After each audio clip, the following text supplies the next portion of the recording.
Are you a professional who's dreaming of bringing out your expertise to your very own business? Or do you want your existing business to grow? Business Pro is right for you. Hosted by business and real-life partners Neil Cizon, the professional in pajamas, also known as accountant in pajamas, and Alina Cizon. If you want to start your own business and need assistance, please call our hotline at the 0927-839-6876. That's 0927-839-6876. Business Pro, building business for professionals. Your expertise, your business.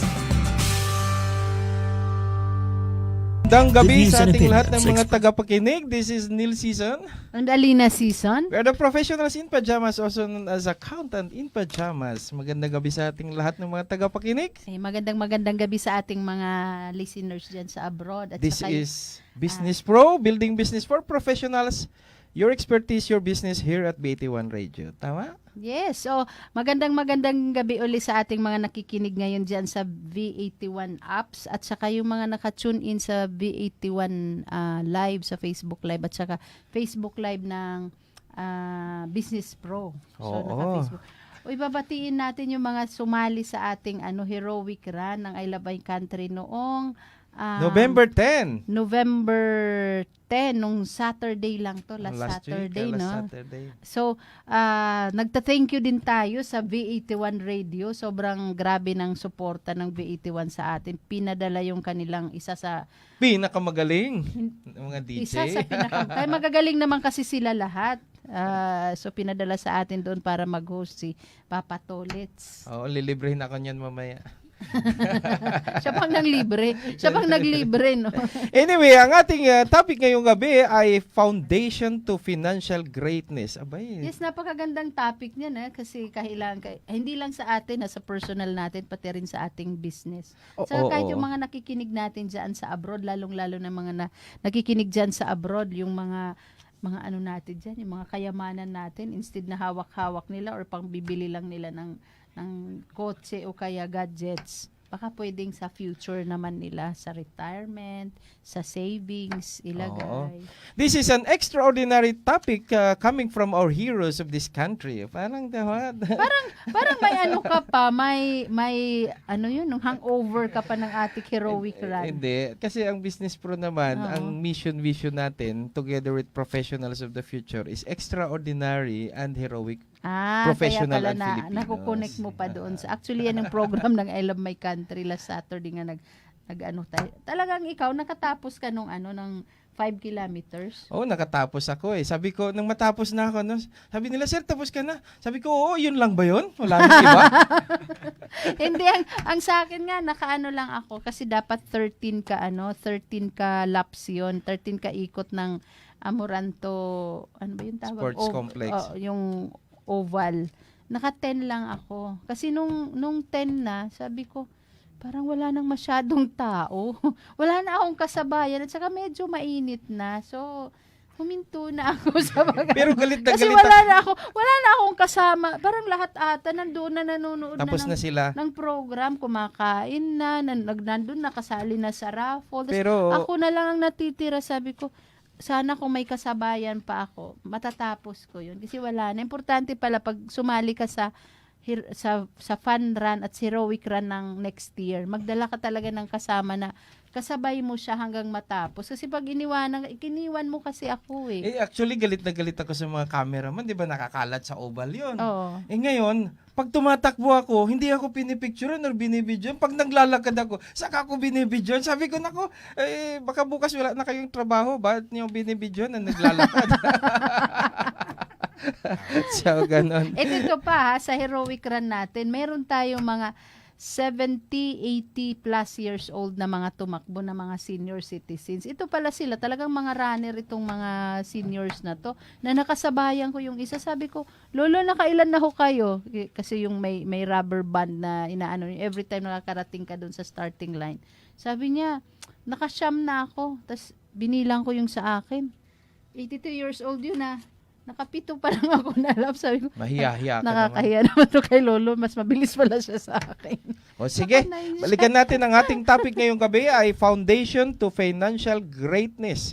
coming from an extraordinary and heroic couple. Abay, sige, pakilala mo na. May couple guest pala tayo dito. So, napakaganda ng gabing ito sa ano. Oo.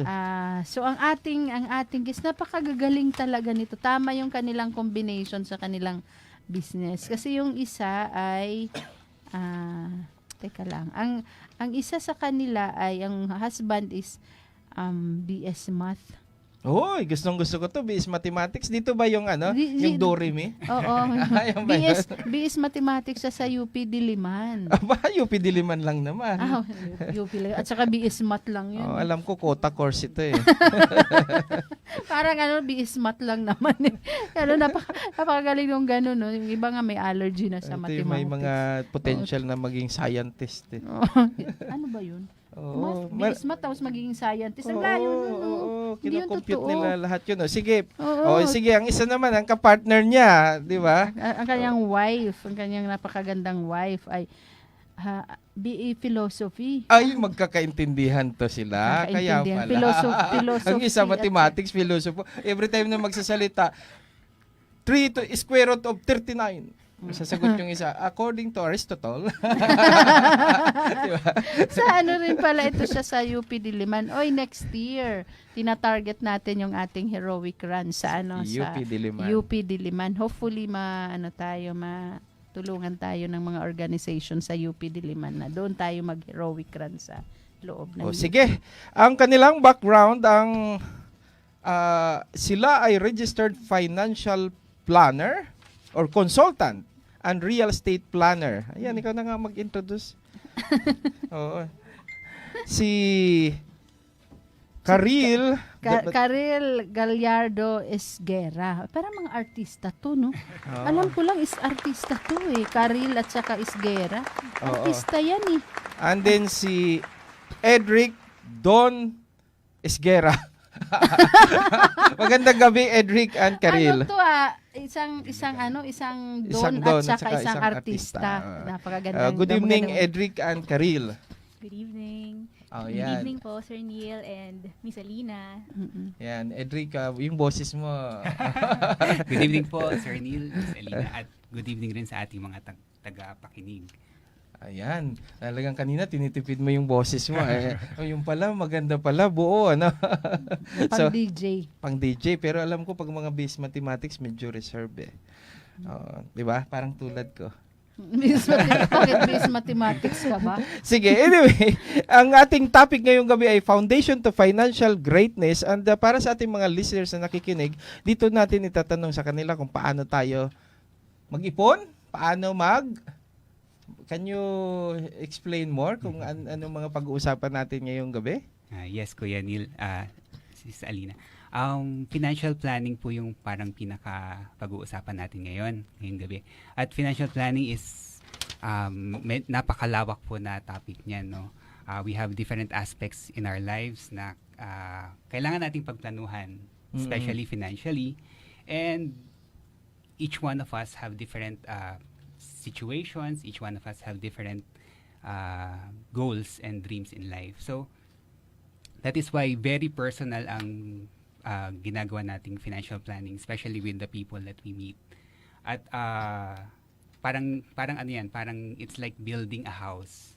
Diba? Pagka magpapagawa tayo ng house, gusto natin syempre yung dream house natin may design. And that's why as we plan to build our house, pupunta tayo sa architect para tutulungan tayo ng architect na i-design yung ating dream house. And like an architect, that's what we do with our clients. Parang sinasabi na rin namin na parang financial architects din po. Financial so architects. financial Mas madaling architects. ang maintindihan yung financial architects. Oo. Maganda yun. From being a mathematics, pala siya, nag-architect. Architecture siya. Tsaka ito pa financial. Actually, base lang sa mga na-research ko, there are 5 kinds of wealth. May financial, may physical, aray ko. Parang mali ata yung nabanggit ko doon. Okay na yun kasi Financial, nag-heroic physical, run na tayo. emotional, and maybe spiritual. spiritual and also intellectual, di ba? Correct. Parang ito, base sa tingin ko, So, pinag-combine magpasyo sa mo ang five. intellectual at saka financial, pati physical. Di ba? Ayokong pag-usapan yung physical. Anyway, balikan natin. Can you give us your background, how you grow up? Yan, kay Karil muna. Ako po, all-girls school, ang aking school from high school, elementary. And then, Okay. when I got to college, dyan ako namulat naman sa business, sa paghahawak ng pera.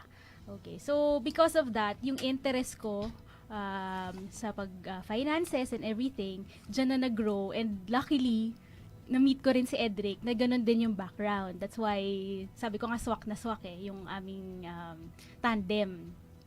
Tapos, sa family naman, we have 2 kids. Wow.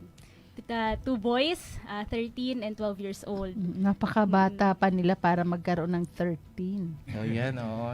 Napakabata nga nila. Napakabata nila So- Talagang young looking pa. So, kumbaga sinasabi mo, nagkita kayo sa school. Saang school to? Sa UP po. Sa UP na. Ikaw ba hinanap niya or ikaw nakita mo lang siya?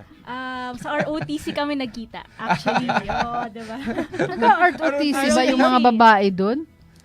Before po kasi, I plan to enter PMA. So Philippine Military Academy. So nag-ROTC kayo. Nag-ROTC. Kasi hindi kami nag-ROTC. Ayoko munang pasalitain si Edrix kasi alam ko na yung sasabihin niya. Actually, nakita lang ako doon habang naghahanap ako. Sige, Edrix, ikaw naman. And can you give us about your background? Yeah, correct, Kuya. Thank you, Kuya Neil. Ako, like what Karil mentioned, at like what you said earlier, so math talaga yung passion ko. I think this is Hirap. maraming umiiwas, maraming May allergy dyan. may allergies sa math. Pero I believe that each one of us has a purpose naman in life na when we were created. So siguro earlier in life hindi ko pa masyadong pero once we discover our gifts, our passion, that's when everything kumbaga comes into place. So, from BS Math sa college, I started working as an actuarial specialist sa Ayala Life for 4 years, and then I transferred to Citibank Okay. as risk manager for 2 years. At during that course of course maraming natutunan, maraming mas naintindihan about finances, about money, and nakilala ko rin si Karil. Wow. Actually, nung college pa po. Nung college. Yun lang pinakamahirap na computein sa amin eh. Yung, kailan ba kami nagkita, kailan ba kami nagkakilala? Hindi na alala, BS Math. Actually, Yes, na-imagine ko kung paano niya nakita. Na makita niya ay 36, 23, 35. Vital Vital statistics. statistics. Yung palang nakita, kinumpute agad. No? Yun po yung pinakamahirap computein. And then, everything happened for a reason, I believe. And yun po, right now, we are working together ni Karil as a financial architect. We're affiliated with Manalife, and we parang we help people build their dreams, their financial dream homes. Dream in terms of in terms of Financial and maybe homes, how to finance homes, something like that, diba? Tama ba? More on pwede ba silang magpautang? Maraming Kasi tatawag sa financial, atin. baka may magtanong, pwede ba kaming mangutang dyan? Kasi financial daw eh. Oo. So anyway, ina-mention mo Karil na while you were in college, alam mo, nag-swak lang. Can you explain to us more kung paano yung aspeto? Kasi yung isang estudyante, usually kasi yung need, alam mo yon, parang mas masarap pa na estudyante ka kasi may baon kaysa sa nagtatrabaho na eh. So can you share to us during college kung how you relate to that one? Nung college kasi, parang syempre, yun nga, may baon ka. But of course, that's just enough. Pero meron ka ding gusto pang mga bilhin, di ba? Yan. After that. So, sabi ko, ano kaya yung mga ways na madagdagan pa yung aking pocket Baon. money? Yung baon. Yun, opo. So, dun na, lalong lumago yung aking business. Bakit lumago? Kasi, elementary high school pa lang, meron na akong business. Ayun. Yan. Pwede So, mong ikwento yun, ha? Okay lang. Oo. So, High school? elementary high school Galing po. ah. So, I have stuff, mga kunyari, food. Pag recess namin, binebenta ko yan. So, syempre, Yan. may tubo ka, di ba? So, nadala ko yan until college na meron akong parang mini buy and sell business. So, yan. So, Parang that's gusto why ko yun, early on, talagang namulat na rin talaga ako sa finances. So, nasakto nga na nung kami ni Edwin, nakita kami, nagkakilala, pareho din ang aming tawag dito, interest. Okay. Yes. Opo. During the time na nakilala ka, alam mo ba siya na may business siya or ano? Hindi pa po, Kuya Neil. Nung nagkakilala kami, graduating ako sa UP at siya naman ay freshman. Wow. So, 3 years ang aming difference sa age at sa Nagkita lang sila sa may oblation. Opo. I was actually yung advanced ROTC, core commander ng UP ROTC. Oh, yan. At that time. Kaya pala. Alam ko na. Alam ko na. Commander pala siya eh. Habang sumisigaw siya, naririnig doon, di ba? Talaga, Mas kilala talaga. ka sa nasigaw. oo. Parang, Kaya naman pala, magkikita talaga. Kasi Pero yung commander. fourth year ka or first First year year. siya. So, yun nga, may business ka and you do it. And it's a very nice one, na bata ka Yung buy and pa. sell sa Buy and sa sell. college. Yeah. Naka-buy and sell Sa ka. pagkain po actually yun. Ah, eh. sa- Parang mga meron baon. mga baon, di ba? And Mga then you sell it merienda. to your classmates, di ba? Galing. Ako, nang college kami, na makita ko, masarap na business to. Na makita ko siya. Bakit? Mukha ba akong pagkain? Hindi naman. Siyempre, pag business, di ba, nag-i-invest ka, di ba? Ganon. Nag-invest. So anyway, so after graduation, ito yung sasagutin nyo. Yung tanong, sagutin nyo after the break. Nung mag-graduate kayo, Nag-work pa sila ano din. muna ang work nyo afterwards, and then what are the Challenges. challenges that you encountered sa work nyo? Yan ay sasagutin nyo after the break. This is Neil Season. And Alina Season. We're the professionals in pajamas, also known as accountant in pajamas. This is Business Pro here at BT1 Radio. Business Pro, building business for professionals, your expertise, your business. Tayo ay nagbabalik sa ating programang Business Pro here at BT1 Radio. This is Neil And Season. Alina Season. We're the professionals in pajamas, also known as accountant in pajamas. Business Pro, building business for professionals, your expertise, your business. Yan, babatiin muna natin yung mga kaibigan natin dyan sa abroad. At saka yung mga waray-waray dyan sa Leyte at saka sa Samar. Maupay nga gabi hay yung atanan. Yun sa mga katsutsune in lang. Ang ating guest ngayon at pinag-uusapan natin is all about ano ba to? Foundation to financial greatness. Yes, Ayan, so mga bata babatiin pa natin si Mendez, ayan, sa Mendez family sa Parañaque City. Good evening sa inyong lahat. At hello kay Rochelle Pado at Charmaine Garais ng Taguig City. Greetings to Waldi family ng Makati at saka to Cas family, parang mga foreigner to CES. Cas family watching from Pateros at saka greetings sa Team Onyok ng Taguig City. Ay, meron palang si Onyok. Oh, Ako Team Pacquiao eh. ganun ba? Yun.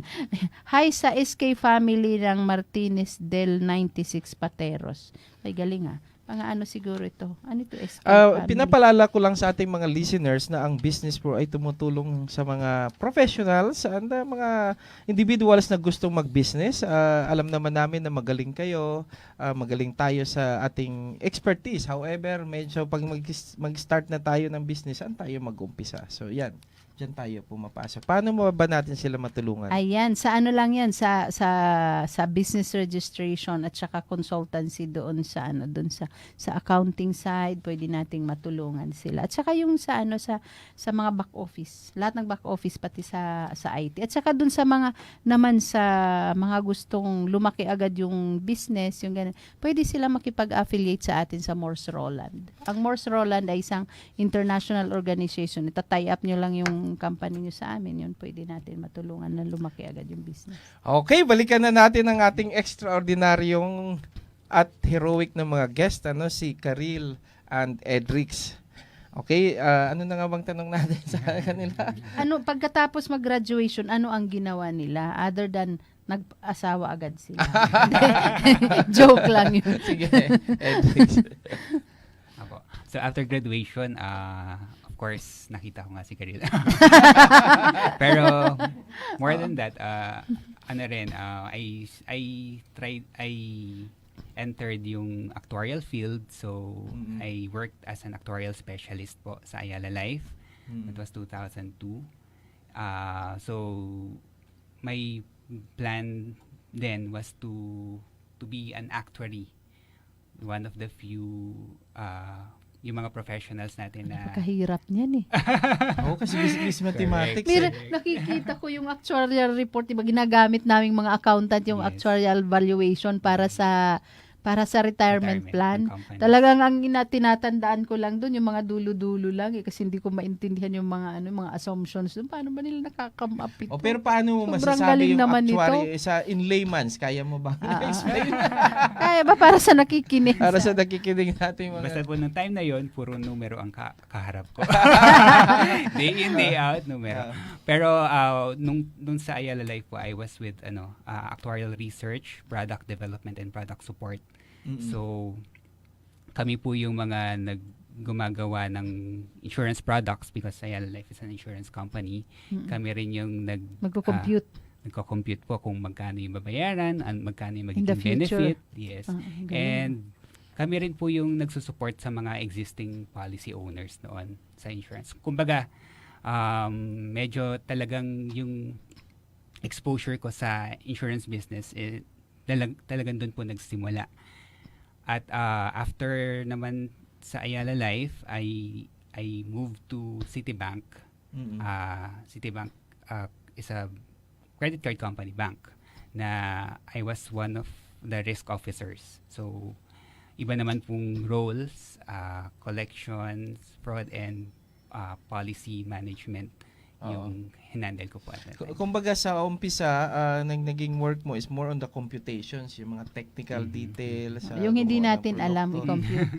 Simple Yun lang, napakahirap. sa aking maliit na kaalaman sa insurance, parang ang trabaho ni Edrix noon is predict niya na future magkano ang benepisyo na makukuha ko kung nag-invest ako ng 1,000 per month ngayon. Parang Tama ganun, ba? no? Malapit na po. Kino-compute. Lapit-lapit na. Kino-compute. Yes, apo. Oo.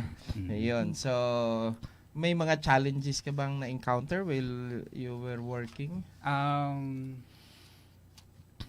Siguro po the irony is, yun nga, since I met Karil na business-minded, ako yung parang talagang hindi ako open to business at that time. So, one of my challenges is, yun nga, how can I provide to my family, which is already growing, na at the same time, yung how can I advance dun sa parang career path ng pagiging actuary. So, it was a challenge na hindi ko na overcome kasi after my first 2 actuarial exams, I shifted na to another company which is not related Sa sa actuarial. actuarial. Sa actual, parang pero relate, distant relative lang siya. kumbaga. Distant relative kasi before talaga pong medyo hindi ko nakita pero at this time when I help people na to solve their financial risks, doon ko po na-realize na ito pala yung ginagawa ko nun sa Ayala Life as an actuarial specialist at ito pala yung ginagawa ko sa Citibank nun as a risk officer. So Combine. marami kasing risks tayong kakaharapin, yung maraming challenges both financially and in other aspects. So nakatulong po yung mga experiences ko doon. Para lang sa ating mga listeners, kung base sa sinasabi mo, kung pakikinggan ko, parang lumalabas na yung first part of your work when you were working with Ayala FGU is parang more on theory, computations, The technical and then side. technical Technical side. side, And then afterwards, when you shifted to Citibank, nagkaroon ka ng operational side which is the real involvement na Of sa mga money, real of life credit. problems about financial. Okay, maganda yun Sige nga, Si pakinggan Miss naman Karel natin si naman. Karil. Okay, so ako naman po since nag-asawa na kami and we had kids, so I have to stay at home. Kasi syempre I have to take care of the 2 boys. So Wow. parang non-negotiable sa amin yon na kami talaga yung magpapalaki, mag-aalaga. So sabi ko nga, paano rin ako makakatulong dun sa financial aspect din ng family namin kung ako ay magsistay sa bahay. So, sabi ko, business naman talaga yung gusto ko So, why not do both? And business can really allow me to do that. Diba? Mm-mm. So, kinontinue ko po yung love ko sa pagkain. So, nagtayo po ako dati, maliit lang siyang canteen siya supposed to be. Pero yung location niya, maganda. So, naging restaurant na po siya. So, Wow, yung yun po. AB philosophy naging restaurant owner. Yes, oo. So, unti-unti nag-start kami. Hindi naman kalakihan din yung puhunan namin, as in sobrang maliit lang din talaga. We just made do with what we have. And then dahil pinagpala naman yung business, that's why we were able to make it grow po. So Yeah. yun, napagsabay ko talaga with family life. Maganda yung nabanggit mo, pero meron lang ako a little bit critical question because our direction really is for the listeners is to appreciate na yung background mo related sa buhay na or future, present, 'di ba? Now ang question ko is it really your first choice na magkumuha ng philosophy? Bakit hindi business kumbaga? Gusto ko po maging lawyer.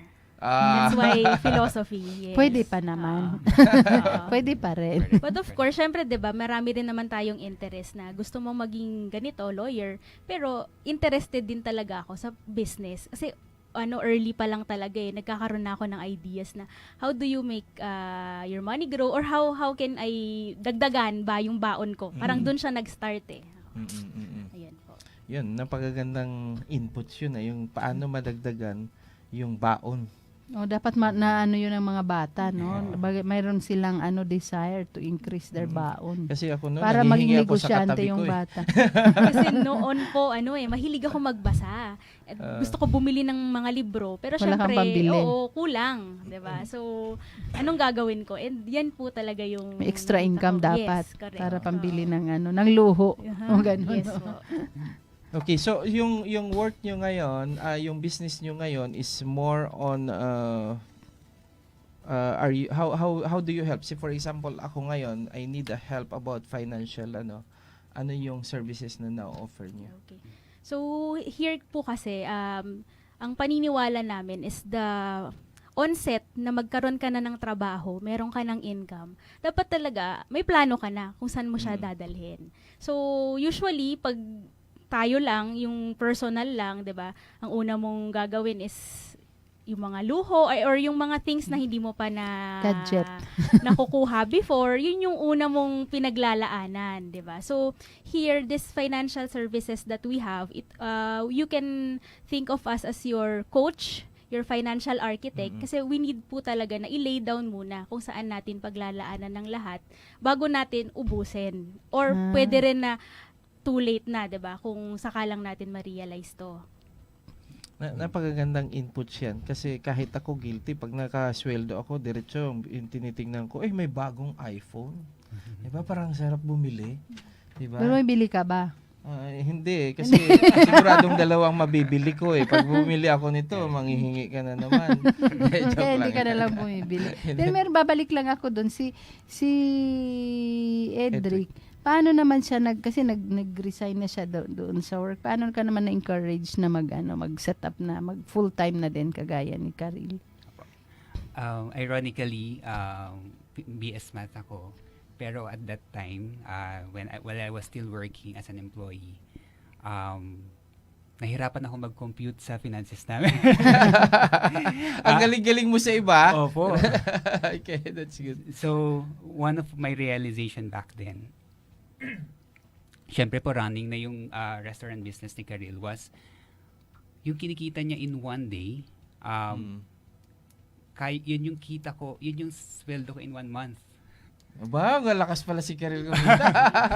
So parang of course hindi naman ganun kabilis, no, pero kumbaga may occasion kasi na nagkaroon siya nag-cater na rin kami to one of her clients sa isang party. Parang that's how much she can earn in one day, na pinaghirapan ko day in day out in 1 month sa work ko. So doon ako, yun po yung parang awakening experience ko na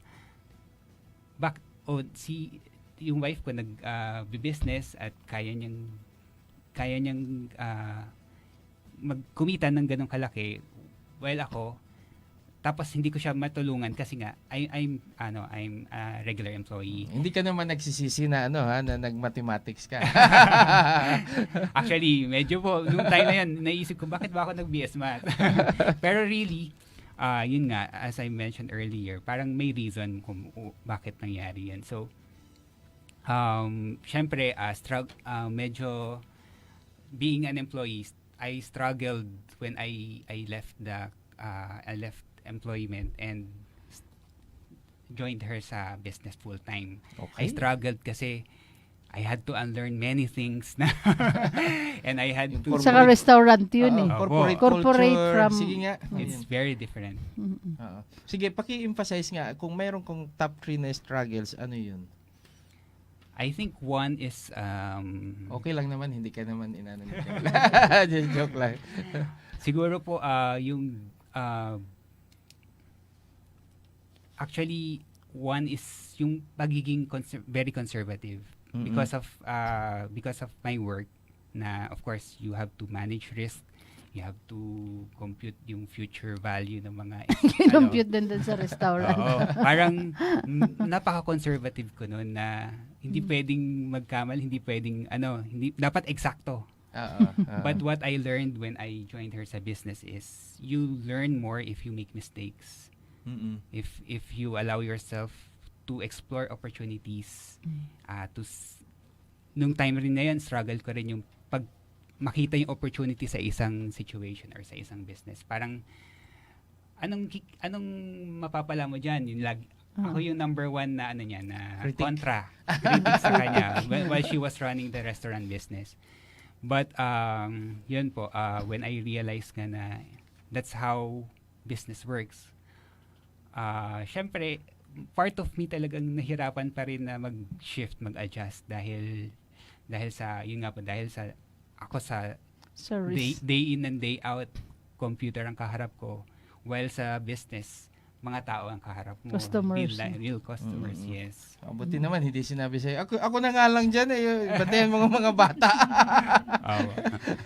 Sige. How about you, Karil? Ano yung masishare mo doon sa during that time na habang Nagbi-business. nag-adjust siya or nagbi-business? Siyempre po, pag business, wala kang downtime. Hindi pwedeng may aalalayan ka mo. Talagang go, go, go, di ba? Kung may opportunities dyan, talagang haharapin mo. Pero sabi ko nga sa kanya, magbasa ka, read books, tapos may mga online naman, di ba, na mga seminars. Kasi iba po talaga yung thinking pag talagang galing kang corporate, di ba? Employment, tapos nag-shift ka sa business. Medyo iba po talaga yung wavelength ng ganon. So, kami naman, nag-usap kami, may away din, syempre. Pero of course, Maraming away. we support each other. Kasi nakikita namin na pag dito lang kami, for example, sa employment, hindi namin mapa-fast track yung gusto namin sa family namin. So, it's really a blessing na nagkaroon kami ng opportunity for that one. Pero paano kayo napunta doon sa financial lang kasi galing sa insurance ito si Edric. Pero paano niyo na conceptualize na okay, we'll go for another type of business? We were fortunate kasi maaga pa nga lang po is namulat na nga kami sa business, sa pera, handling money. So why not share it with others? So dati sa church lang, sineshare lang namin, hanggang nakita namin yung platform na meron palang tinatawag na financial services industry wherein merong structure. At pag shinare natin to sa ating mga kaibigan, sa ating mga peers, meron talaga tayong susundan. And basically, hindi rin naman talaga naglalayo kung ano yung tinuturo natin sa church at tinuturo din yung actual life na na-realize namin. So, doon na kami nag-shift. And then, thankful naman ako na si Edric naging supportive naman kasi from the technical side, mapupunta siya sa field Sa work sales to na sa yun. sales, di ba? Sales, Where you talk with people, personal, ganyan. Can you share on that one? Kasi this is something na related sa work mo Yes, yes. Oo. Actually, Sir Neil, Miss Elena, I was on an opposite side of the same coin. Bakit? I was in the corporate setup nung nag-work po ako sa insurance industry. And kami yung laging kaaway ng sales nun. Tapos papasok ka na sa sales. Opo, kasi napaka-conservative namin. Hindi kasi maibigay risk ng yan sales people yung gusto nilang ibigay na benefit sa mga clients, sa mga nai-insure namin nun sa insurance company. But yun nga, nung na-invite si Karil to join the financial industry, ako pa yung hindi po totoo na fully supportive ako. Mas supportive ka ba sa restaurant? Ako yung first na nagsabi sa kanya na wag tayo diyan. Oo. Kasi that's very near to me. Alam ko na yan, parang ganun. Parang Kabisado ko yan. kabisado ko yan at nahihirapan ako ibenta yan. Sabi ko at that time. Because basically this is as we are in the sales field naman right now sa current namin. Pero what I realized is mas naintindihan ko palalo ngayon versus when I was doing the development of the products nun. Mas naintindihan ko palalo ano yung purpose ng insurance. Even the business as a whole, the insurance business. So, of course, nung time na yun kasi, I had to take care of what will the company earn, what will the company profit from the products that we developed at that time nung nasa actuarial ako. Pero I wasn't really thinking about how it will help, how my product will help yung people mag-avail ng insurance. But shifting to this to our life now, to our work now as a financial advisor, the more that I share yung benefits na nakukuha from an insurance policy, the more that I learn na important talaga yung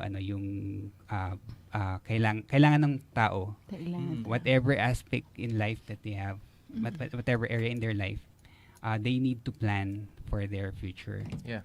Napakaganda ng sinishare nyo, kasi normally, karamihan ng tao, may stages yan normally, survival, security, and then success after security. And karamihan nandito lang sa survival stage. And Correct. I think later on, pag-uusapan natin yung mga, what are these things that makes us always on the survival stage.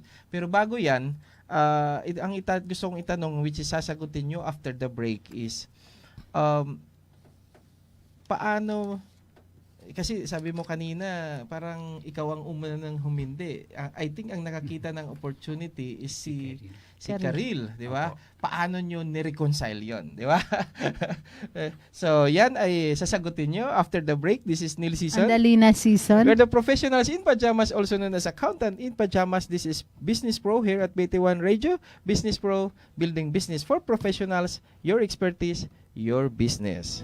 Tayo nagbabalik sa ating programang Business Pro here at BT1 Radio. This is Neil Season. Andalina Season. We're the professionals in pajamas, also known as accountant in pajamas. Business Pro, building business for professionals.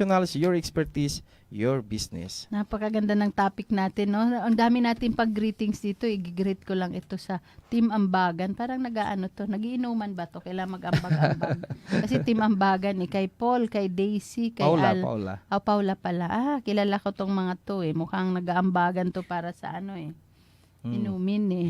Kay Alan Benjamin, si Jovi, kay Alex, kay Louie, kay Rochelle, kay Carlo, kay Ryan, Lavarias, si Paul Quibral, si Bernard. Sila na nga ito. Kilala ko na ang grupo na to. Watching from Daang Paa. Magandang gabi sa inyo dyan sa Taguig City. At saka pabati sa tropang 711 Street. Ano, Ala. 11 Street. Watching from Hindi, Taguig. kasi galing ako ng 7-Eleven. Nag-work Okay. ako 7-Eleven. Kaya Saka- akala ko 7-Eleven. Hindi pala, 11th Street pala. Oo, magandang gabi sa mga taga 7-Eleven pala. Nandiyan pa yung mga kasama ko. Marami pa sila nandyan. Hi, good evening sa atin daw. Greetings from Lianza and Ocampo family from Mandaluyong City.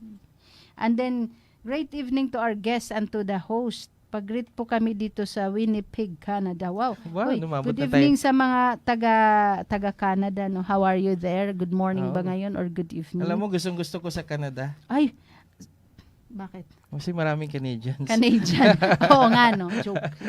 At Di, sa joke ano lang to, yun. sa Pineda family, kay Nelly, Adrian, kay Ervin, at saka kay Fred. At saka ito kay Miss Net Bourbon, si Lisa, si Vanessa sa recruitment. Ito mga taga-Dadas Lechon ito, si Tin at saka si Hershey. Uy, good evening sa mga taga-Dadas. Nag-opening tayo dyan ngayon sa Dadas, nakalimutan ko na, basta nasa Basta doon. somewhere in Laguna. Somewhere in Laguna. Good evening sa inyong lahat. Kumusta ko yung mga taga-Dadas? Good evening. O yan, babalik tayo sa ating guest, extraordinary at heroic guest. Sila ay tumutulong sa ating mga kababayan para magkaroon ng financial, how do you call it? Financial freedom or something like that? Financial Or literacy. something like security? Financial literacy. Financial literacy. A better word for that, di ba? So, anyway, balikan ulit natin para sa Yung ating mga tanong mo? listeners. Ang ating topic ngayong gabi ay Foundation to Financial Greatness. Ang ating extraordinary and heroic guest ay si Edric and Karil Esguera. Sila po ay husband and wife tandem. Yan, mga registered financial consultant ito sila. Sige, ano na? So, may tinanong ka kanina, paano nila na reconcile yung si Karil coming from business, she did not even employ, di ba? And then obviously masaya ka doon sa business mo. However, Edric is very risk averse, kumbaga, di ba? And then Being a risk nakita mo yung manager. opportunity, paano nyo siya na-reconcile? Sabi mo kanina, meron parang ikaw ang nag-aayaw eh. Parang ultimately, paano nyo nagawa na na-reconcile nyo at yun, nag-agree mahirap kayo? kasi parating ang titingnan yung risk. Yung business Totoo po, risk. totoo. Actually, ako po sasagot dahil ako naman talaga yung kailangan mag-change at that time. So, like what Karil mentioned, there was one time na papasok po ako nung Citibank na ng work.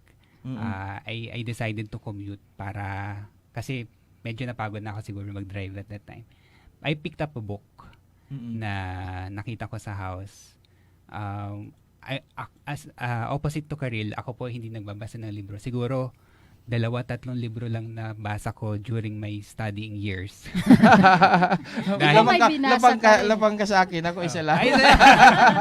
Ayun, during my studying years, talagang I hated reading actually. Kaya nag-math eh. Kaya numbers po mas gusto Kaya ko. numbers eh. So, I'm not sure siguro it's a coincidence or anything. Na pick up ko yung book ni Robert Kiyosaki, Rich Dad Poor Dad. And while I was reading it nung riding the bus on the way to work, of course hindi ganun kabilis mag-open yung mind mo, pero maraming realizations at that time. And one of the things na talagang, of course, after reading that, bigla akong nagka-interest sa books, and I started reading business books, especially that we had a restaurant at that time. I wanted to help out. Kaya lang hindi ko alam talaga kung paano ako makatulong. So I started reading.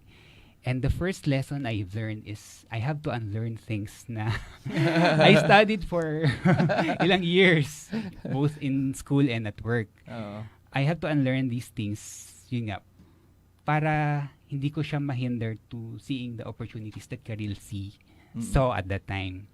So, I think that was the first Step. Oo. step na I needed to do at that time na hindi ko masasabi na actually in reality it took me years to do that.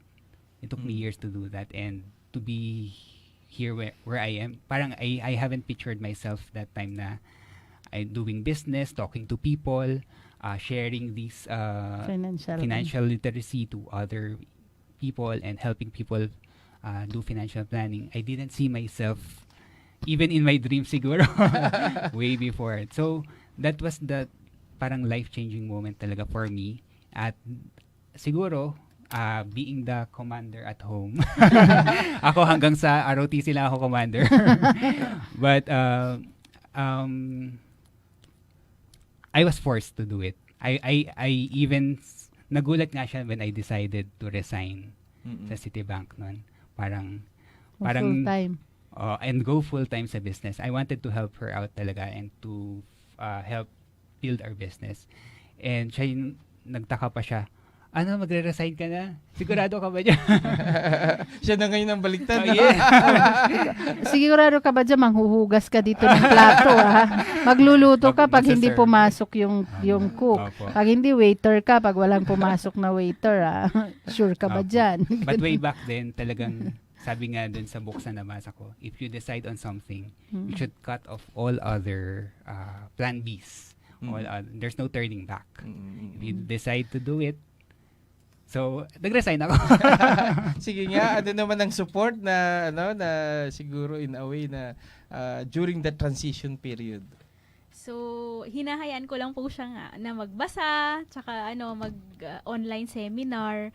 Kasi syempre, pag binigyan mo yan agad ng task, tapos, di ba, hindi naman Paghuhugasin mo hindi kaagad. naman agad-agad siya makakapasok dun sa business side, hindi talaga. So, sabi ko, observe ka muna, tapos kung may questions ka, sulat mo. Ganon. Tapos saka tayo mag-uusap. Hindi naman yung tipo ka, ikaw, manghugas ka Hindi dyan. naman po. Kuskus Hindi ka na naman. ng mga kaldero. Ngayon din. Hindi po yun nung nag-decide ako na mag full-time. Ginagawa ko po yun nung nagtatrabaho pa ako. Bago pumasok sa work, I had to go to the restaurant and help out. Medyo sanay na. in short. Sanay na. May training na pala doon sa sa restaurant.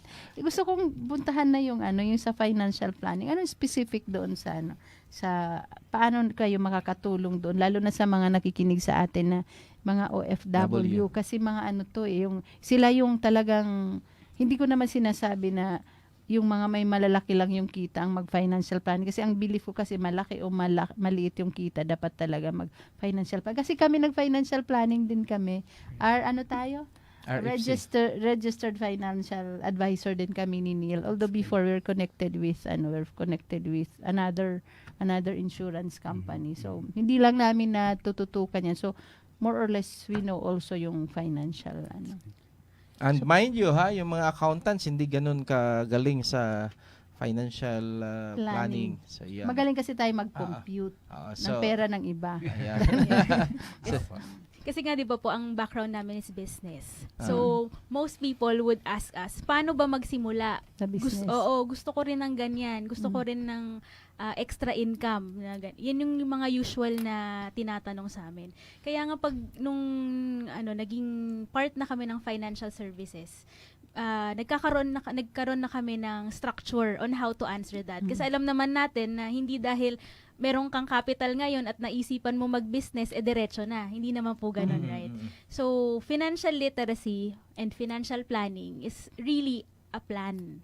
So, kahit merong kang hawak ngayon, hindi po agad-agad yan, gagastusin mo na. Kaya nga takot din sila sa financial advisor. Alam naman natin yan even here in the Philippines, diba? Pag may kumakausap na financial advisor, akala nila kukuhanin agad yung money nila. It's not like that. So, it's a plan muna. So, ano yung plano na kailangan natin gawin? Na-mention nyo po kanina, diba? Survival, diba? And having enough, and then really being rich. So coming from Robert Kiyosaki, yan, isa sa mga mentors din po namin yan sa kanyang mga books. 'Di ba? Parang meron tayong stages comfort, 'di ba? And planning to be rich. Usually ang sinasabi ng mga tao, anong mas gusto mo? Comfortable ka o rich? Siyempre, agad-agad sinasabi, I want to be rich, 'di ba? Pero hindi rin agad-agad ganoon. You have to be comfortable first, 'di ba? And you have to know kung nasaan ka. So pag sa financial planning, para magka-idea din po ang ating mga listeners, 'di ba? So magsisimula rin po talaga 'yan sa kanila. Personal assessment. If they have time, they could also list down. Yun talaga eh. Kailangan nilang kumuha ng pen and paper at ilista, where are they now? 'Di ba? So una, ano ba yung mga dreams ko? Magdi-dream board muna. Magdi-dream board po talaga sila. Magdi-dream board Yes. sila. Anong Isulat pangarap? nila. Isulat po talaga nila. Is it a house? Diba? Pang-education ng mga anak nila. They have to put it there. And then after that one, kailangan din nilang maisip na kailan ba nila gustong Kailan ma-achieve? nila gusto yan? Ma-achieve yung dream na yon, right? After that, after putting that, they have to assess sa status ko ba ngayon, am I starting already these dreams, 'di ba? Have I already finished kung yung iba na May edad na. na finish na, or pangarap pa lang, wala pang nagagawa. So yun. So personal assessment po talaga muna. Yan. And after that one, after mag-personal assessment, we advise na they get their financial advisor, their coach already. Kasi even if maalam ka nga sa pagko-compute, yung bigger picture doon sa plano na yan, minsan hindi pa natin nakikita. So, doon po pumapasok si financial advisor. Yan. I-discuss mo. Discuss mo yun, ano. Oo. Tulad po nung parang introduction natin earlier, no? We like to call ourselves financial architect. It's like building a home, di ba? Paano ba tayo nagbi-build ng home or ano? So what we do with the people we talk to is that we create and design their future financial home. So this financial home will represent their dreams, their aspirations. Specifically, yung mga rooms po dun sa bahay na yun would represent their specific goals and objectives in life. So before we go shopping for financial furnitures, we make sure that we have designed their home for them. So, pero we meet a lot of people who carry a briefcase full of financial furnitures without a strategy or without a plan, sabi ni Cariel, no? So, that's very bizarre kasi hindi ka bibili ng furniture na hindi mo pa napaplano at napapatayo yung bahay nyo. Saan may lalagay? No? Saan mo ilalagay yung furniture? But people do that with their financial furnitures. So, once we have designed their home, we now go look at the furnitures na meron na sila ngayon as of now. Siyempre, titingnan natin ano na ba yung meron yung isang tao. What kind of furnitures? Yung savings, investments, or even insurance, even businesses. So, we make sure na we check if those furnitures fit the home na na-design natin ngayon. And kasi hindi naman natin ilalagay yung antique furniture sa isang contemporary modern home. Of course, we have to make adjustments. Dapat itapon ang dapat itawan or maybe upgrade natin yung mga dapat i-upgrade na furnitures.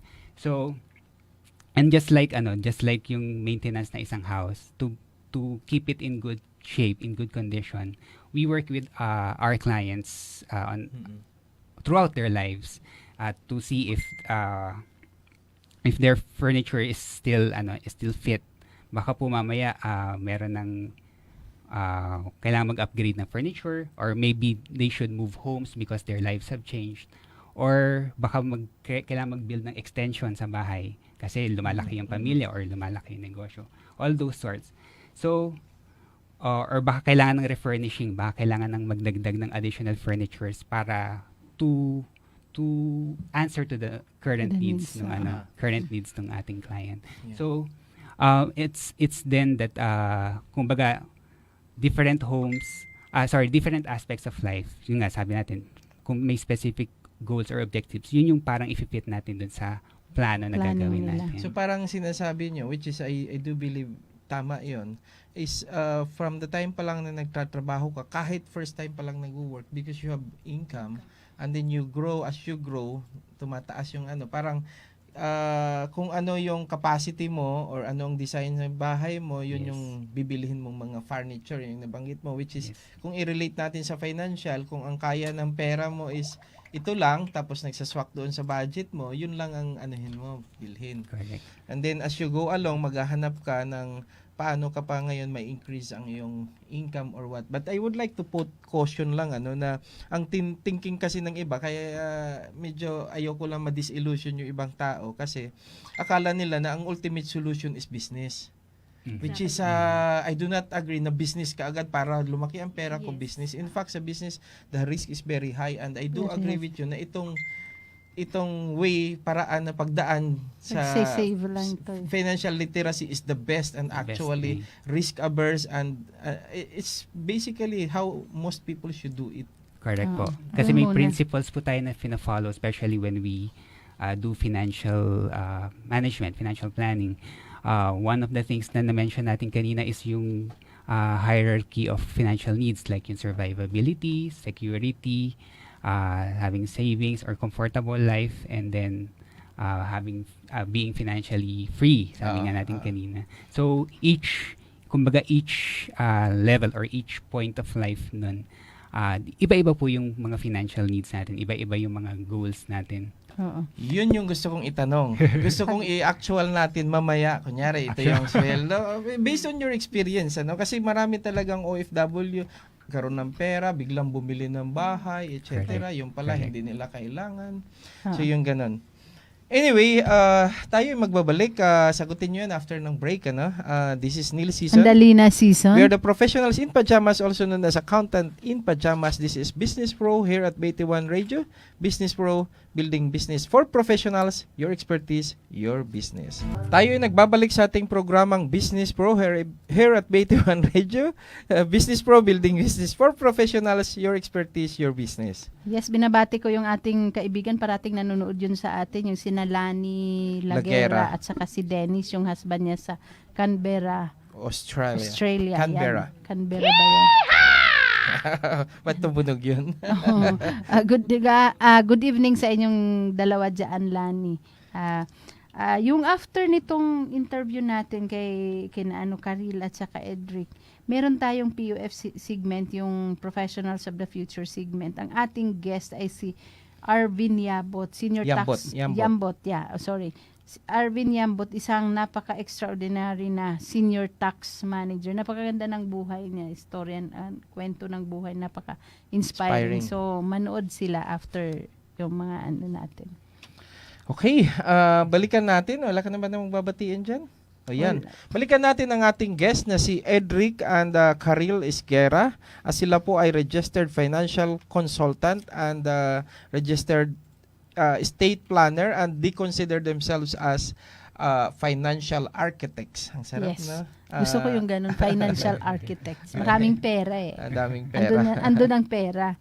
So, anong last na question mo? Ang last na question is i-apply natin sa totoong buhay. Kunyari, may sweldo akong, ano ba dapat pag first few years pa lang ako na nagtatrabaho, ano ba dapat? May sinusundan kasi sila na yung mga mga ano ba yun, yung basic financial teaching na dapat ang 20%, ano ba yun, 20% savings, 70% expenses, 10%. Sige. Pakinggan natin sila. Pakinggan natin sila. Ano, Expertise nila yon. Ayan, Yes, okay, totoo po okay. yan, Nagpapakaro Miss expert lang ako.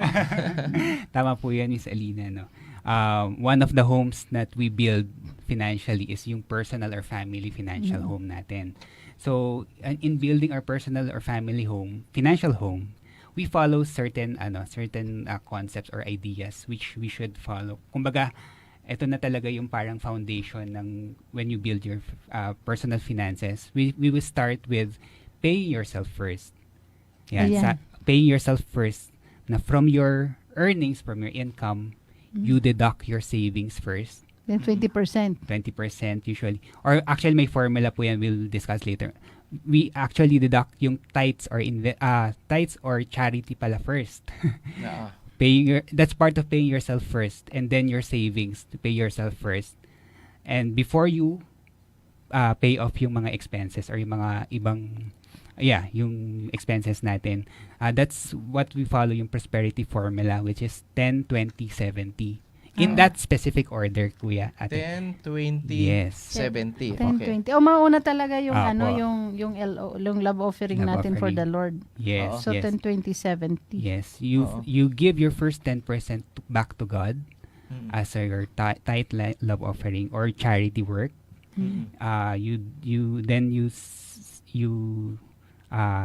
save yung 20% for your Future. future Pa- needs, yeah. future wants, and then you try to live on 70% of your income. Dito Pa- papasok yung financial natin, planning sa 20%. Yes, Tama ba yun? Correct. Hindi, Ate actually Alina. lahat yung financial Actual planning. financial planning part lahat, of it. pero Oo. yung natin, like papasok tayo, dito ka magsisave sa 20%. Saan mo ilalagay yung Which is 20%? pinag-uusapan natin. Oo, pero ibang aspeto pa yan. Ang isang tanong, paano naman talagang kulang eh? Meron bang mga ganon? Meron po talaga kaming naririnig na actually wala nga kaming masave, sabi nila, kasi nga lahat palabas, puro expenses. So, maliit lang naman pera ko. Yes, oo. Kaya, Usually ganun. opo, ganun po. So, ang ginagawa namin is, babalik na naman po tayo sa assessment, personal assessment. Maglilista sila. Ano ba yung mga pinagkakagastosan? Okay. Kasi baka hindi naman Yes. need yung iba. Oo. Want lang yung Yes, iba, oo. di ba? Kasi lalo tayo mga Pinoy, 'di ba? Kayang-kaya nating mag-live on what we have, 'di ba?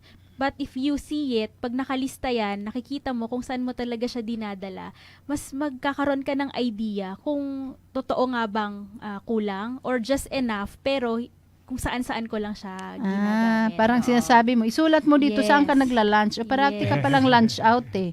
Dapat magbaong ka na lang para ka makasave. Yes. Parang gano'n. Ganun No? po, So, oo. maganda, isinusulat Yes. nila yung mga expenses. Yes po. Para na-realize na yung every weekend nanonood tayo ng sine at sa kumakain sa labas. Correct po. oo. So, baka pwedeng i-save na May- lang. Merong yung 4 times a month mo na pagkain sa labas, baka pwedeng twice na Twice lang. na lang. diba? Oh. Oo. Isi-save ko yung Yes, kasi para naman yan sa goals mo eh. Diba? Okay. Oo. So, So, sabihin maganda. mo, once a week tayo nanonood ng sine, tayo na lang magtinginan.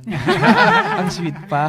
Isi-save na lang natin. Save na lang natin. Imbis Oh, na tama yun, pupunta ah. tayo sa mall sa pamamasyal, punta na lang tayo sa park, libre pa. Which is basically, there are two parts of it. Base lang sa nabanggit nyo. One is prioritization and the other one is you instill discipline to yourself. Correct. Yes, Correct, galing sir. Oo. So makakapag-save ka rin kahit papano. So parang, while it may be true na kulang talaga, sa totoo lang, at the end of the day, hindi naman talaga kulang eh. Base sa experience nyo, diba? Yes, sir. Teka lang, ang sinasabi kasi natin dito sa naka-connect kayo sa Manulife, 'di ba? Magkano ang pinaka-minimum amount na pwedeng i-save ng isang tao, isang family? Minimum lang. Para at least alam ng na, pwede pala ako 1,000 a month. Pwede pa lang 1,500 a month. Pwede ba yung ganung amount lang? Actually, Ate Miss Alina, no, that's what we were parang we mentioned earlier. Each person may kanya-kanya siyang situations, like what you said, na may 1,000 a month. So as financial advisors, what we do is we first gagawin pa rin natin to, even if you only have 1,000 or even 500 a month, or even if you have more than that.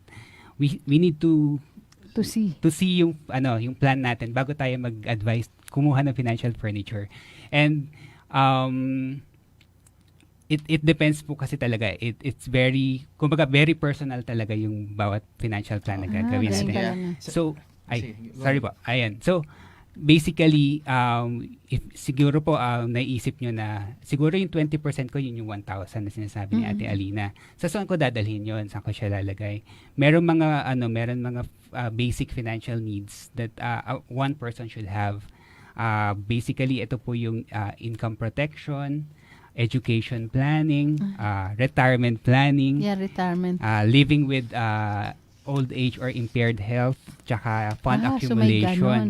Actually, these are very diverse topics Products. talaga na I'm not sure na we can discuss today. So Pero depende sa kanyang age or present situation, doon sa swak yun. yes, Now, kuya. what I am actually thinking right now, bumibilib ako dun sa formula na 10, 20, 70 because at the end of the day, the one that you should instill is discipline. Correct po. Pag Correct nasundan na yung discipline na yon, it's very easy na yung kasunod, which is Yes. prioritization. Yes. Pero Correct. parang sinasabi niya sa akin, kanina, re-recap ko lang, pwede yung pag-anuhan mo, kumbaga, pag-savean mo is pwedeng income protection, education ng mga bata, kung may mga anak, retirement, tama. Tapos living with, ano sabi nyo dito, impaired Impaired health. health. Kung nagkasakit, paano pag nagkasakit yung bread winner, di ba? Correct. Tapos yung fund accumulation para sa yumaman ka na talaga, yayamanin ka na pag-retire mo. Parang yun ba yun? Yes. Ayun. Correct po. Pero meron kang sinasabi dito pag doon naman sa mga nakikinig sa atin na mga ano na merong business, ano naman ang pwede niyong ma-offer? Like tayo, meron tayong business. Anong pwedeng i-offer sa atin? Apo. Katulad po ng sinasabi nila that you cannot mix business with personal. Ano. So, what we do is parang second home natin yung business, financial home natin. Syempre, we really need to separate it. But at the same time, we should mind our own business, which is yung personal finances natin. So, for business owners also, we talk to them and check if they have their business continuity plan. So, yan, galing ah. Opo. Sige. So, basically, pag sole proprietor ka, what happens to the business? How Pag can we nawala protect? ka. How can we protect the people. the owner Mm. first? The owner, kasi wala pong hindi magkakatrabaho yung mga Tao. employees if mawala yung Yung owner. Oo. At the same time, for companies or corporations, they have already set up yung buy and sell agreement nila.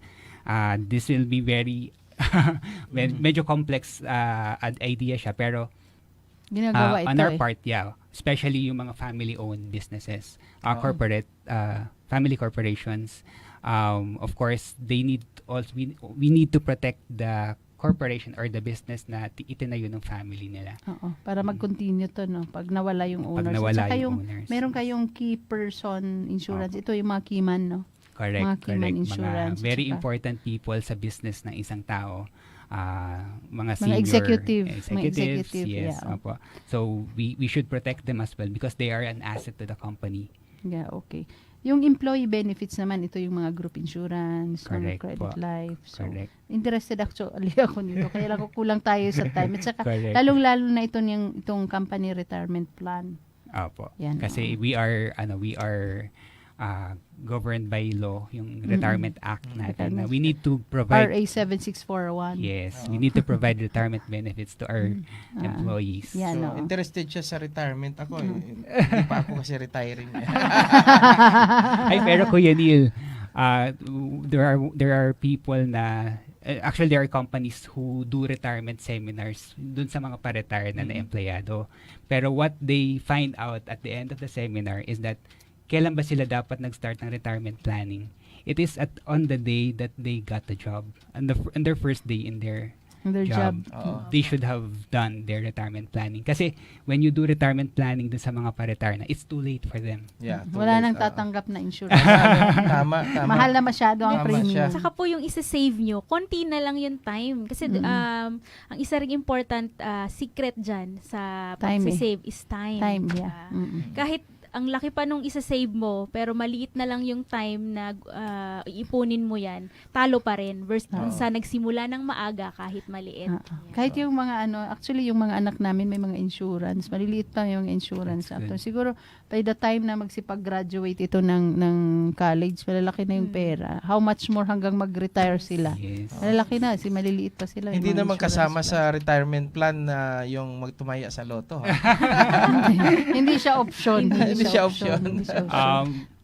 Possible, Kuya Dil, na may mga taong ganun, no, na they depend on Luck. Luck. Oo. Kaya lang, sabi nga nila parang, especially, marami tayong naririnig na stories who are one-time millionaires or they receive a lot of money. Naubos Pero din. afterwards, Naubos din. they end up, not just naubos, they end up worse Mas grabe pa dun worse sa than they dati, started yeah. before they received it. Ayan. Meron din silang ano dun sa business nila, meron din silang state planning. Mm-mm. Para naman dun sa mayroon lang akong i-clarify kasi ito yung ano ng fear ng mga dating kumbaga negative about insurance ang maraming Filipino. Sinasabi nila, bakit mamamatay na ba ako? Yun eh. Kaya before, in terms of ano dito sa Philippines, mababa talaga yung insurance ano natin dito, coverage ng mga tao. Kasi ang thinking ng tao, bahala na yung mga anak ko dyan. Pag tanda ko, bahala na yung mga anak ko. Which ang belief ko naman dyan, dapat hindi tayo magpakargo dun sa mga anak. Kasi dapat independent tayo pagtandaan natin. So, meron tayong savings, meron tayong pagkukuhanan, which is yun ang sinasabi natin na financial planning for retirement purposes. So yung if I am in need of a financial consultant or an architect, I'll approach you and then your first question to me is, where are you now? Yes. Oo. At saka ang tanong na, how can I contact them? Ayan. Yun. How can we contact you para sa ating mga listeners? Oo. Kasi interested ako, yung pala hindi naman kailangan ata to. Sobrang laki na ng sahod ko. Pwede bang ibigay ang telephone number nyo at saka email? And dito sa hotline. Ang hotline natin 0927-839-6876. Yan po ang hotline ng Business Ano Pro. ang Pero number nyo? yung number nyo, baka may gustong kumontak sa inyo. Okay, yung number ko po, Karil Esguera, 0908-863-1367. Or you can email me at karil_esguera@manulife.com.ph. 0908-863 ulit. 0908-863-1367. 1367, yan. Tawag lang kayo during office hours, ha? Pwede i-text lang pag gabi Text, na. Bukas sasagot si Miss Karil sa inyo sa 0908-863-1367. So, kung yung mga listeners natin interested, lalo na yung mga OFW kasi yun nga yung time na kalakasan pa nila kalakasan pa, marami pang kinikita, pero pagkatapos ng kontrata sa abroad, kailangan din yung baga may na-save na, may naipon na. So, the more na mas kailangan ng mga listeners natin na OFW, prepare for the future. Kasi lalo na yung mga nandun sa mga countries na hindi naman pwedeng hindi makakapag-retire doon, definitely uuwi sila ng Pilipinas. Wala na silang work dito, wala rin namang business. So, marami kaming kakilala. Kailangan maghanda rin sila. So, they need to talk to Karil at saka kay Edric. So, paano sila matulungan?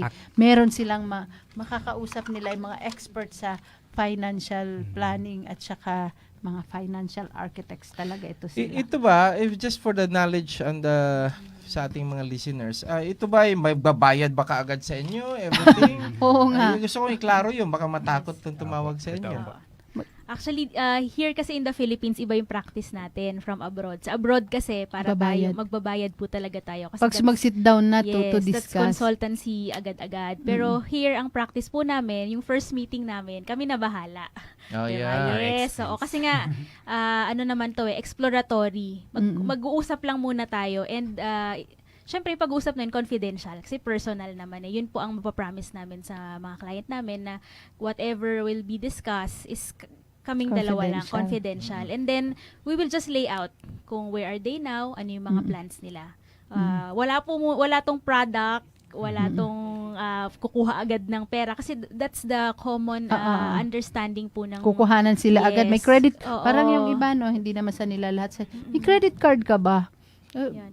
Bakit ko kailangan ng credit card? Yung pala, automatic bebentahan ka kaagad. Kasi this is what we believe po nagsishare po kami ng sistema, ng idea on financial planning. And if kayo po, nakita nyo na it makes sense, there's value in it, and if you ask us na, ano nang susunod na gagawin namin, 'di ba? Pag dumating po tayo sa point na 'yon, then that's the only time that we can share with you kung ano po yung mga products na meron tayo. Pero ang pinaka-main po na purpose ng ating meeting, ng ating pagkikita is for us to share lang kung ano yung financial planning and how it could help your goals as a family or sa business. Yan. Ang galing. Very nice, very well said.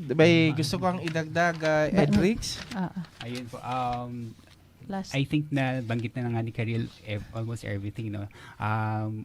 Siguro lang, we did not fear yung nga approaching somebody who has an expertise on that field kasi even businesses, even yung mga successful business persons, they operate with a team. They have their advisors, they have their tax advisors or their accountants, they have their lawyers, and they have their financial advisors as well. Mas magugulat po tayo if we check, no. Actually, magugulat tayo thinking na hindi pala kailangan ng mga mayayaman, ng mga successful business persons ng advisor. Pero sa totoo, they seek the professional or expert advice from their trusted advisors, and their trusted team. Oo. Ang tama 'yon. Ang gusto ko lang ma-emphasize na nabanggit nyo kanina na wala namang babayaran sa first meeting. So wala namang mawawala pala sa kanila. Tumawag na lang sila sa number ni Karil. Ni Karil. Ano nga ba yun? Ang number ni Karil is 0908-863-1367. Para naman sa kay Edrix, it's 0997-960-9481. And if I may add po, Yes. hindi po siya walang babayaran. The first meeting is at our expense. Oh, galing At your expense. Yes, po. Pwede ba tayo magkita mamaya? Opo. May pakape ba yan? May pakape, oo. May pakape. That is how yung nag-uumapaw ang kanilang puso para matulungan ng ating mga kababayan. That's good. That's very good. good. That's Advocacy very rin po kasi, Advocacy. 'di ba? If all Filipinos are prosperous, 'di ba? Oo, parang ano lang yan, no? Sa I Love My Country, no? Pag tayo nagsama-sama, definitely financially wealthy tayo, tapos maganda pa yung values natin, we love our country, talagang aasenso yung Pilipinas. Last few message. At saka greetings sa mga kakilala. Greetings sa mga kakilala. Baka may gusto kayo i-greet. Ang hindi po ang kaalaman po sa money is namamana. So if especially parents, mas start po nila ng maaga na maganda ang finances nila. They could also teach their kids. Mas maganda po ang Pilipinas. So yun po ang ina-advocate namin. Kasi po ang utang namamana rin. So Ganun maganda ba po yun? talaga na we start correct, 'di ba? And it's never too late. Kahit yung mga ngayon pa lang nakakarinig ng mga ganitong concepts, wag po kayong mag-alala kasi pwede pa as long as you have the desire to make a change, 'di ba? Dun sa ating buhay. And this is not just finances Once na inayos mo 'to, lahat ng aspect po ng buhay is gumaganda. Kasi alam naman natin, 'di ba, money brings stress, 'di ba? But if here nagsimula ka o inayos mo, I'm very sure na Magiging mas maganda po talaga. Very well said. Edrix. One of our beliefs po is that each of us has a gift coming from our Creator. And it is up to us whether to just keep that gift for ourselves or to grow it so that it can be a gift to others as well. So, being kahit po maliit or malaki yung ating income or ating the money that we have right now, it is a gift that we have a choice. We have the decision to make whether to keep it, to grow it, or to share it with others. Wow. Galing Galing. Thank you. Thank you so much sa ano natin, sa mag-asawang Edric at saka Karil Esguerra. Pagkatapos ng interview na to, yung ating guest naman sa ating Professional of the Future segment, si Arvin Yambot, isa siyang extraordinary na senior tax manager. So pakinggan natin yung kanyang kwento, yung kanyang buhay. Napaka-inspiring nito. Oo. At tayo nagpapasalamat sa husband and wife tandem na you discuss about foundation of financial greatness. Yes, para dun sa mga nakikinig sa atin, do not hesitate to call them sa kanina sinabi natin na cellphone number kasi makakatulong talaga yung ako. Ang belief ko rin kasi pag lahat nga naman ng Filipino is ready in terms of finances nila, magiging mas successful at saka progressive yung Pilipinas. O yan, maraming salamat sa inyo habang nag-advertise ako. Yan, Grow Your Career. Meron tayong libro, Grow Your Career 10 times faster, 10 times higher. Meron pa tayo dito Sole Proprietors Taxes. Sa mga ating mga listeners, yan, meron tayong Hero Accountants. At Sa saka dami itong mga libro, sabi nila, bumili kayo ng libro na to dahil sabi nila, ang author ng librong to ay gwapo at maganda. Yeah. meron tayong Sarap palang ilo-launch na bagong software sa ano natin sa Actus Global. Ito ay tinatawag nating Professionals PH. Ito yung mga kagaya ninyo na nasa business pero hindi malaki na kasi ang kita nila. Doon sa mga ang kinikita for the year is less than 3 million. Ang kailangan lang kasi under the new train law, new naman talaga ang train law. Yeah. Under the train law, ang babayaran na lang ng isang tao, Professional. isang professional, pag below 3 million ang kita is only 8%. Straight na yon 8%. Napakasimple na lang ang pag-file. Ngayon, yun ang ginawa ng ano natin doon sa train law. Sinimplify nila. So, mayroon tayong software na sa cellphone lang, tinest namin sa akin yung personal ko. Final siya, yung quarterly income tax at 8%. Done na yun. Saka doon sa software itself, makikita yung billing and collection. Kung mayroon yung mga nag-freelance insurance agent, pwede na anong ibibili. At saka meron yung frequently asked questions kung may mga tanong ka about sa taxes. About tax. So, Ayan. napakadali nang i-file ngayon yung tax return Returns ng ng professional. So, kailangan lang nilang tumawag sa ating hotline 0927-839-6876. At tayo po ay temporaryong mamaalam. Magkita-kita ulit tayo by next week. At saka yung PUF segment natin. Yung POF segment, abangan nyo ang kwento ni Arvin Yambot, Senior Tax Manager. Again, maraming salamat sa inyong dalawa, Karil and Thank you po. Edrix and Karil. Maraming salamat. Magandang gabi sa lahat ng ating mga tagapakinig. Good night and God bless. God bless.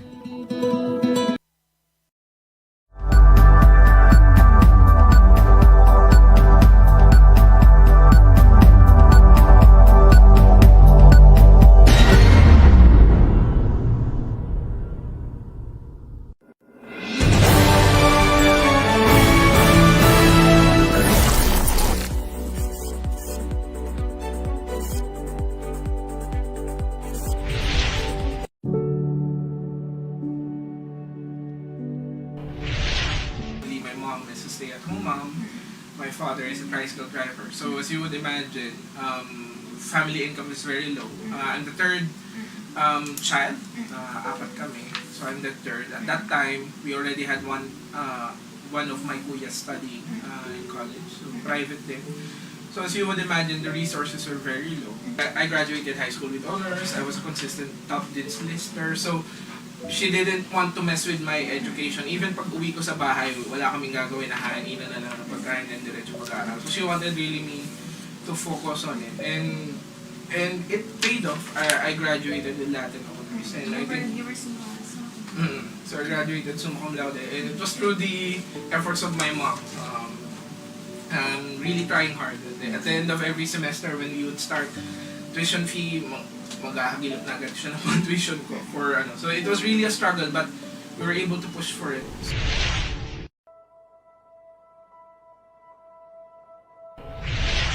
It was a decision that I and my mom had to make. So wala akong preference at that time. So my mom and I were talking, what do I take? So I left it up to sa nanay ko to make the decision. So looking at it, what were my skills during high school, I was generally good at all subjects, but I was particularly good at math. So choices were engineering or accountancy. So we were thinking engineering, accountancy. The problem with engineering was we were thinking, okay, if we choose engineering, there's a lot of tools that you would have to buy. So it would probably be expensive. So for accountancy, you only needed a calculator. So that was very basically, that was the decision point that we had. So we didn't have money to finance an engineering at that time. That was what we know. So we didn't have the finances, the resources to finance it. So I decided to do accountancy. So okay, my mom kasi was also an accountancy graduate. She didn't take the board, pero she took up accountancy back in college. So parang it's also just me trying to continue her dream of being a She CPA. did not practice the profession. She didn't practice the profession. She decided to stay at home. It was a decision that they made. Kaysa naman they had to be working. So my mom stayed at home and took care of the family. So there. That's when I decided to take up accountancy. And it turns out, hindi mo naman pala kailangan magaling sa math, basically. What you needed in accountancy was analytical skills. So, then 4 years flew by. I graduated accountancy. In terms of the school that I chose a school that's quite near my hometown in Nueva Ecija. So I decided to go to the city and take college there. So basically my mom was saying, anak, gusto mo bang mag-UP? Gusto mo bang mag-school sa Maynila? We don't have the capacity for it, pero igagapang natin if you wanted to. But then I decided, I talked to my mom. Sabi ko, may factor ang eskwelahan, pero sabi ko, at the end of the day, ako rin naman yung mag-aaral. So even if whatever school it is, if I study hard enough, I think I can pass the board with my own skills. Hindi lang naman school yun. So it's a combination of the school and my effort. So if I study hard enough, I think I can pass. So sabi ko, ito lang naman talaga yung kaya natin. So let's settle for it. So I went to my school, 4 years, I graduated, then again, another decision point. Will I take the May exam without any review? Kasi medyo we were really running low on funds.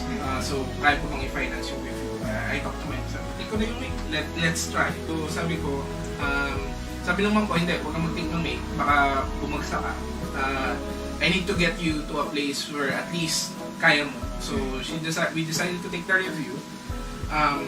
5 months in Resa. So tuition was not an issue kasi libre naman yun sa SIPAR pala, sorry. Libre naman yun sa SIPAR. Since you were... I graduated with honors. However, the expenses were really more than lodging, allowances. So ayun, pinangutang ulit. It was also partially financed by my brother who was already working at the time. So your brother is also in the accounting field. He's a seaman. Marino yung kapatid ko. So partially finance niya rin yung review ko. Then I took the board in October 2009. So I think I just turned 20 at the time. So quite young. So luckily I passed the board. I decided to go back muna to Cabanatuan to teach for a semester, mainly because it was the easiest job that I could find. I think applying in Manila would still, it would cost. So hindi ko alam kung matatanggap agad ako. Pero I knew if I applied for a teaching stint in my college at the time, it would be, I think at the time, it would be easier for me to get a more secure job. And the school na tinuruan niyo is from yung college? Yung college ko, College of the Immaculate Conception. So I went back there, I taught for a semester, then when I had enough money to save up for applying in Manila, so at March, so nag-end yung school year, April I started applying, then May, I was accepted to IBM. So IBM, I'm not sure if I can mention pala. For my company, current company, Shell, nag-usap kami ng HR namin. I can't mention Shell pala. Pero IBM siguro, baka pwede naman kasi tapos na. So, pero siguro I'll just keep it general. Alin yun? I-edit mo na lang. Yung name ng company. Alin? So after teaching at my school, College of the Immaculate Conception, I went to IBM. It was an IT company. Like, ulitin yun. So after graduating, after teaching for a semester in my alma mater, College of the Immaculate Conception, so I applied. So I was hired by a multinational IT company. So as an accountant. So I stayed there for 3 years. So in varying degrees of responsibility. So I started off as an analyst. Then after a year, I was promoted to a country lead, which is basically an assistant manager. So I was already a CPA noon. Before I thought, pinasa ko muna yung, I passed the board. Then So you I were went back. teaching and you were...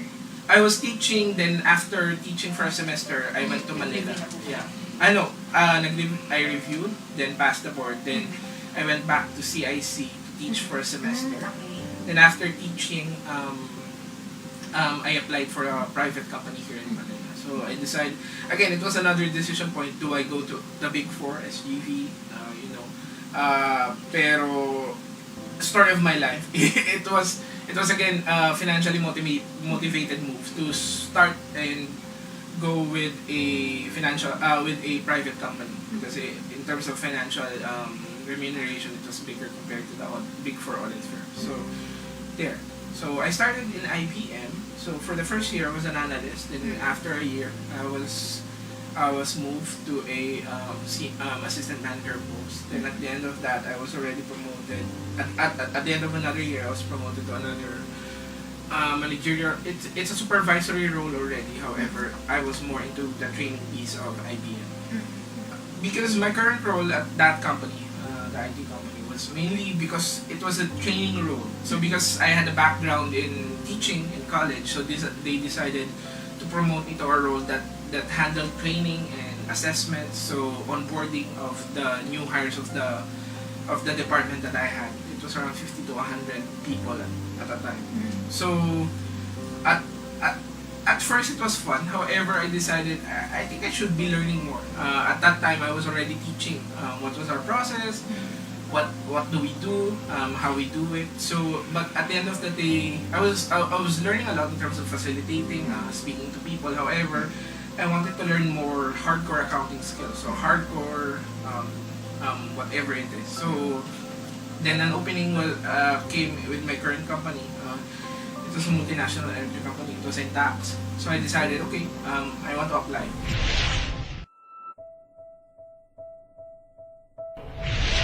So my current job is a senior tax manager for a multinational energy company, global energy company. And basically what I do is we handle Global energy company, which is also Shell, global energy company. Yeah, ulit ko na. So I'm a senior tax manager for a global energy company, and basically what I do is we handle government audits for our entities in Canada. So basically when the Canada Revenue Agency or what in Philippines in Philippine layman terms BIR, the BIR of Canada, when they would audit our entities in Canada, basically we're the ones who handle all of the legwork, all of the paperwork. So when they would be asking questions, they would be requesting data, they would be asking, okay, why is this in your financial statements? How do you tie this to your tax returns? How this all makes sense? What are your transactions? Why did you tax this? Why is this exempt? Basically, we formulate all the questions.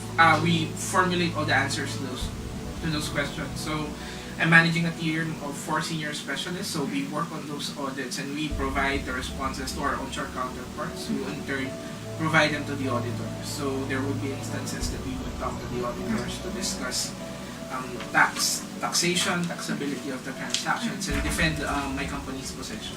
It came in handy, mainly because for our role, what we do in my current company before when I was still a specialist was that we prepare tax returns, and we prepare tax returns for the US operations. So we had people onshore that we needed to talk to. So these were people based in the USA that we talk on a constant basis, that we need to update. We need to make sure that they are our stakeholders. We need to manage them properly to make sure that they are satisfied with the way we do things here in Manila.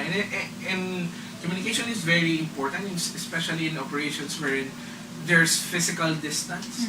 You need to make sure that you are aligned with the things that we do, because someone is on a different continent and you need to work together. So communication is very vital in those types of work. So it's still being used until now. Even as I am talking to you, I think most of my confidence in terms of speaking to people has been gained mainly by teaching. So you talk to 50 people at a time, so and you need to keep them engaged. So I think there's a lot to be learned.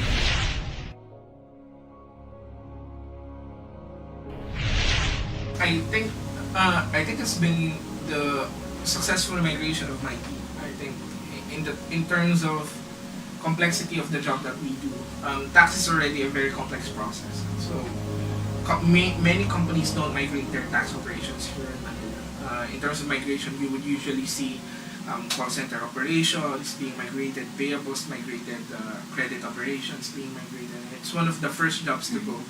Usually because it's something that's very easy to, not easy, but it's something that's manageable at the start. But tax is very risky, it's very complex, and there's a lot of peculiarities depending on the country. So it's not something that you migrate easily. And us being able to migrate not only tax but the audit piece of tax when we get audited, I think that's a very big accomplishment. And I, as the manager, we were able to successfully migrate it with the help of my team and with the help of our onshore counterparts. I think leading that and having that successfully migrated.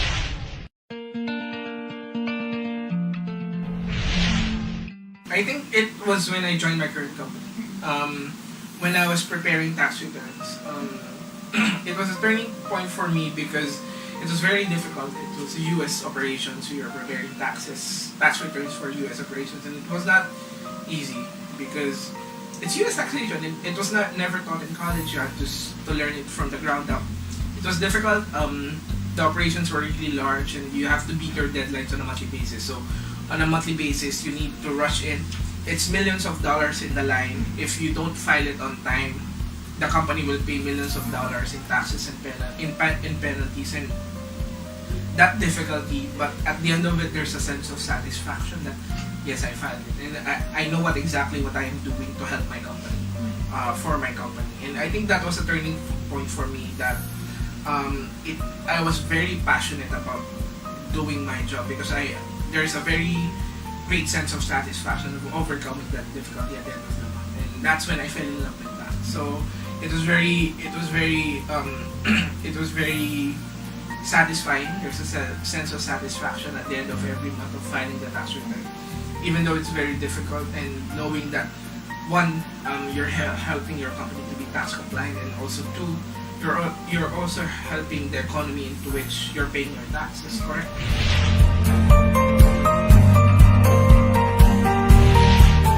To be a good accountant, you need to know how your business works, because basically you work on information. You basically tell the story of your business, the business that you're servicing.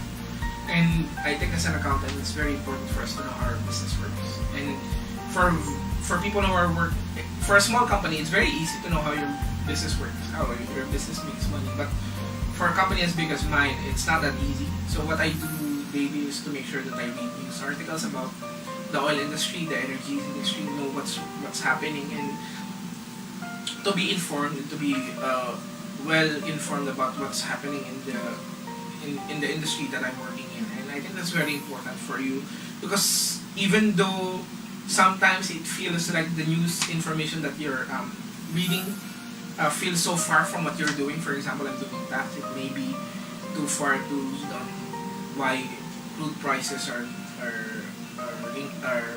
soaring or falling. At some point in time, those random pieces of information will connect, and it will lead you to make better, more informed decisions. So at the end of the day, it's being abreast with what you do, with the business that you are servicing. You need to make sure that you keep informed with what's happening.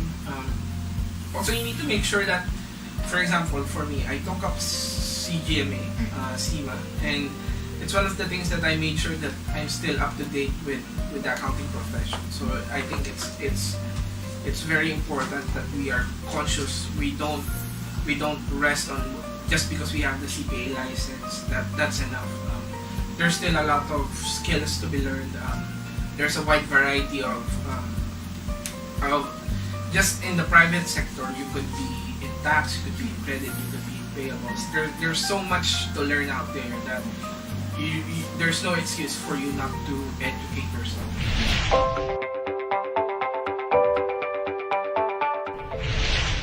I think for accountants, at every level, even when you're starting, even if you're already at 50, 60, at whatever point in your career, I think as accountants, we need to make sure that we are very coachable and that we develop ourselves continuously. It's once you get your license, it's not the end of it. There's a lot of skills to be learned, and for us to be able to push our careers forward, we need to make sure that we are coachable, that we solicit feedback actively, that we look to our colleagues, our managers, and our direct reports for constructive feedback, and we need to make sure that we take those into account, and then we act on it. And I think that's the road to becoming a better professional and developing our career. I think one of the things that also us accountants should also strive to do better is to make sure that we develop ourselves and we educate ourselves more, because now it's a global arena. So the way our BPO industry works, or shared service industry works, is that it's a competition. We don't want it to be a competition, but basically it is. It's a competition between us, between the bigger centers. We have Kuala Lumpur, we have India, we have a lot of centers that's vying for which country will multinational companies set their foot on. So I think in a general sense, you would want to make ourselves skilled and develop ourselves to be more competitive on a global landscape. It's a worldwide battle now. So we've proven time and time again that the Filipinos are very resilient, and we're also very affordable. So I think it's up to us to make sure that we continue that battle, that we prove that Filipino accountants are world class. So in that space, we need to make sure that we are skilled, we are educated, and we properly develop our professional careers. I think where I am now, I think one of the things that my manager saw in me was that when my manager currently is saying about me, that I'm very coachable. And I think that's one of the things that a lot of intelligent people, a lot of very promising individuals lack. It's being coachable. Sometimes we get too confident about our skills. We get too confident about what we know, that we don't listen to. We speak more than we are supposed to listen. And I think you should be confident about your skills, but you also should be humble enough to know that there's still much to learn. Even in my personal career, even though I'm currently a senior tax manager, I don't think this is success. I don't think I've accomplished too much, because there's still a lot more to be learned. I think in the general scheme of things, I'm still beginning. And to have that realization, to know that there's a lot more to learn, to be coachable, to accept that, I think it's very important, because that's how you learn.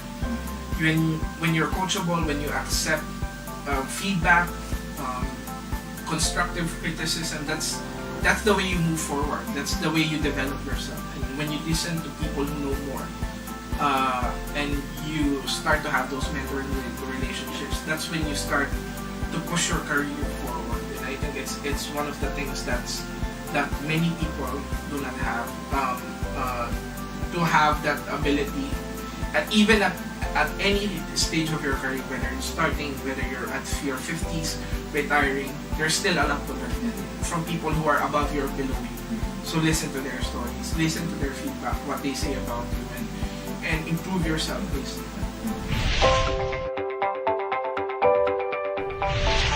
Never compromise on your... Never have your ethics compromised. I think the way we do things now here, there's a lot of temptation for you to break our code of ethics. I know a lot of people are doing it. And I'm not trying to sound too preachy. I understand, but so much is lost to corruption. So much is lost to how we do things, because that's the way it is. And we need to make change. And we need to stand up for what we believe in. And I think we should hold to our ethics and speak up if we think something is not right. We should speak up. We should refuse to do it if it's not. What's been taught in college is still applicable. I think there's a lot of good things that are being taught in college. The way we do things ethically, we should do things ethically. I think a lot of that is lost when we do actual practice.